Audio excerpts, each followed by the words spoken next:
When people talk about doing business with China, a lot of emphasis is placed on Chinese culture, and quite rightly so. When it comes to selling predominantly to Western buyers, then in order to be successful, we really need to reverse engineer Western culture. Business is not just about product and price. It is about how people think, how they communicate with each other, and more importantly, how they build trust. And funnily enough, Western buyers are not overly concerned about perfect communication.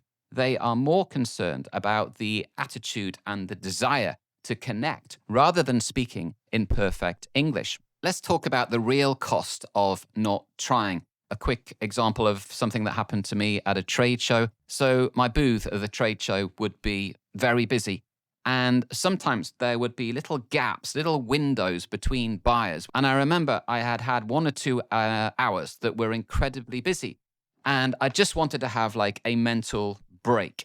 And at that precise moment in time, a buyer that I knew started to walk past my booth, and I had a window of opportunity to speak to this particular buyer. I looked at him and I was just tired, and I just decided to let him go, let him walk past my booth. And I kicked myself after that, because within a trade show environment, you have to come good on those opportunities when they present themselves. You have to react immediately in that moment. And I let that opportunity go.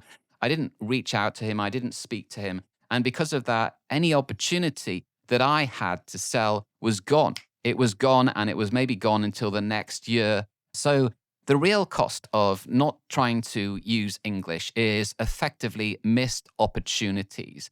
And missed opportunities has a financial impact on you and your business. Selling internationally is not just about product or price.